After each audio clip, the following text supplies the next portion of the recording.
speaking specifically to the Asian community right now. We need to stop pretending like anti-blackness does not exist in our community, as if it's not a problem, because it is. We see it in the stereotypes that get repeated in our homes, in the way some people talk about black communities, the excuses people make when black people are harmed, and in the silence that follows when accountability is needed. The response from some Asian Americans for the killing of Cyrus Carmack Belton has been deeply disappointing. Instead of centering a 14-year-old black child who lost his life, some people rushed to defend Rick Chow, justify the shooting, or shift blame onto Cyrus himself. That should disturb all of us. We cannot keep demanding solidarity from other communities when anti-blackness within our own community goes unchallenged. We cannot talk about the racism Asian Americans face while refusing to acknowledge prejudice that exists in our own families and social circles. The model minority myth has convinced some Asian Americans that proximity to whiteness will protect us. It will not. That myth was created to divide communities of color and to encourage us to see ourselves as separate from the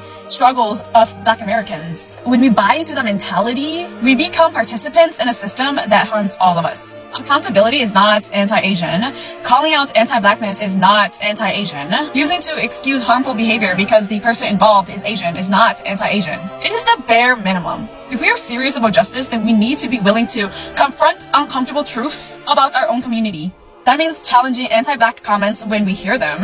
That means rejecting stereotypes. That means listening when black people tell us about their experiences. And that means recognizing that solidarity is a commitment. It is not a slogan that you wear, that you can just slap on whatever you want. Cyrus Carmack Belton deserved to grow up. He deserved to be safe.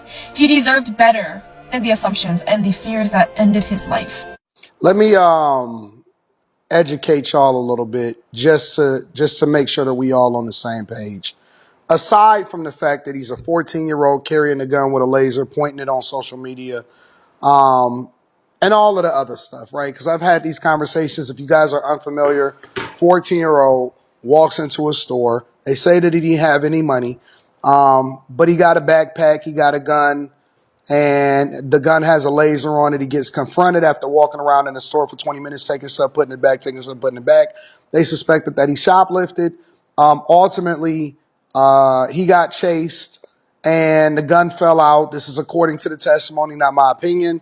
What was testified was that he pointed a gun at the son. The father then shot him, tried to resuscitate him. They called 911. They was distraught about it. Rick Chow, 3 years later, then gets acquitted, not guilty. Let me be the person that says the uncomfortable part out loud. What makes y'all think that even before this, that black culture ever messed with y'all in the first place, that black culture was championing Asian causes? And I'm not... Just a reminder to other Asians, when the black community says that they're going to boycott Asian businesses, that's not them being racist. They're literally just asking us to give them the respect that they rightfully deserve.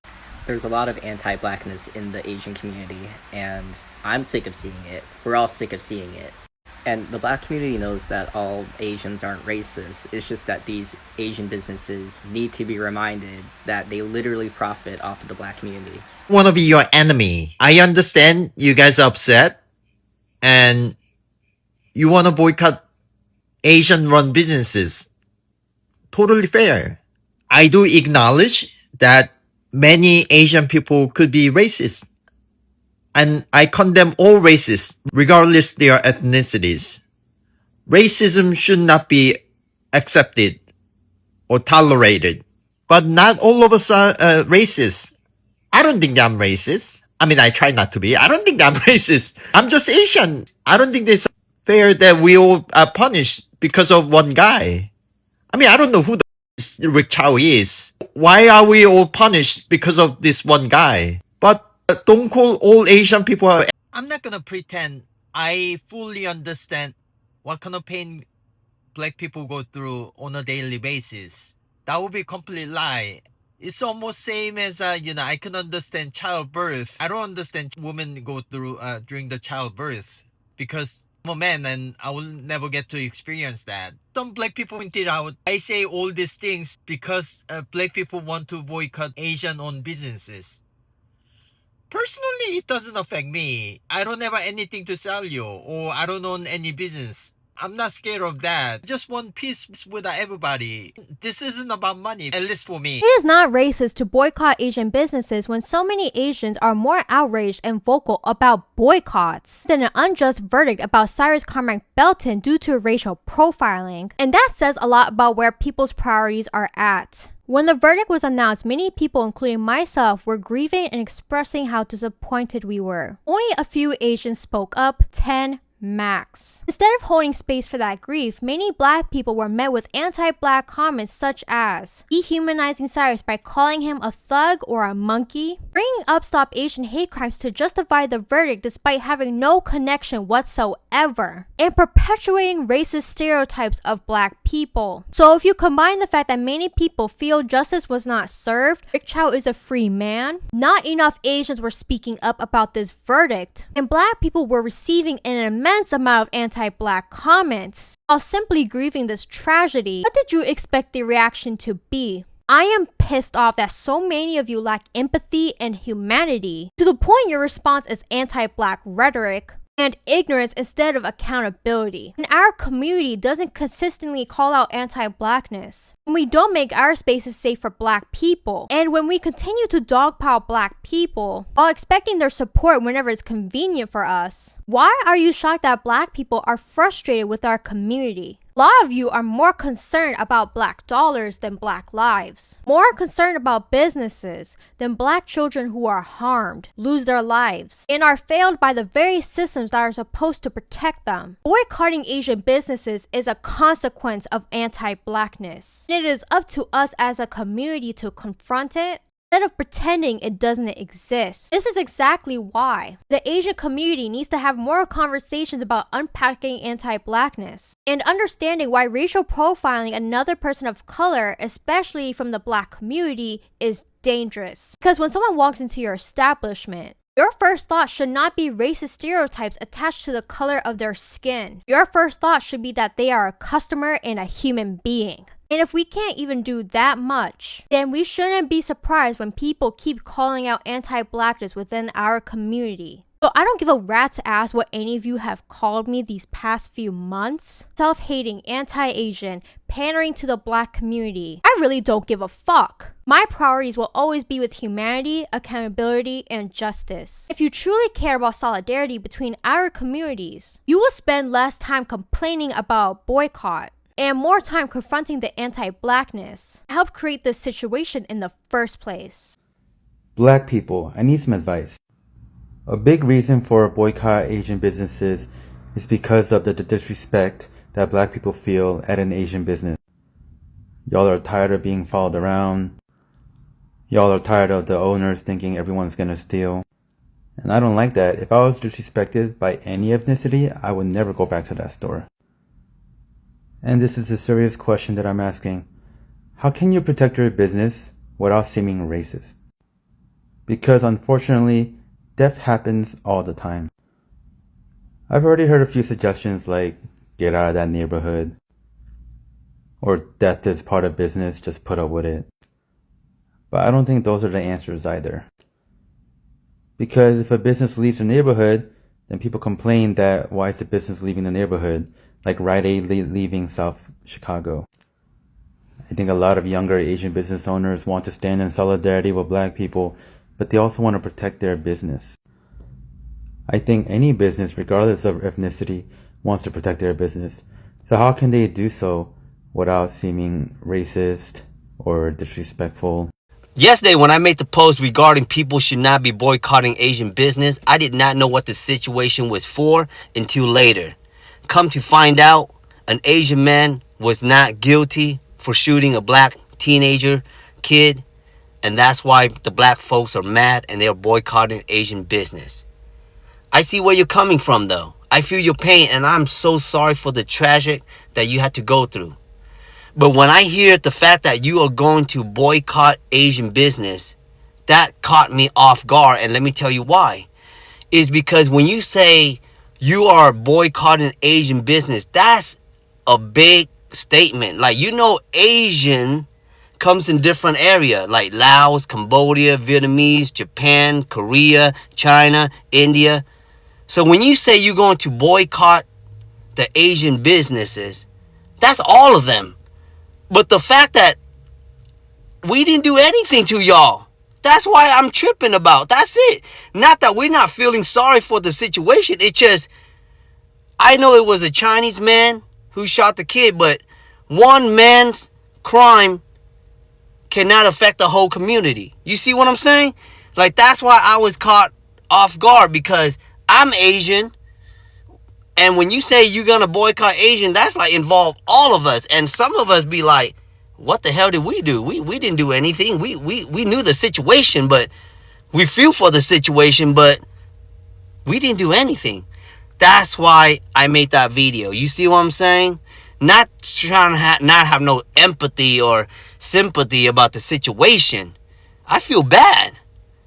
But it's kind of hard to boycott the Asian community because it's like, it's everywhere. You see what I'm saying? So, with that being said, we need to stop this racism stuff, man. We need to love each other more. We need to really embrace each other's differences and just work it out. And at the end of the day, we need God. That's Yo, this boycott might be the wake-up call that Asian people really needed.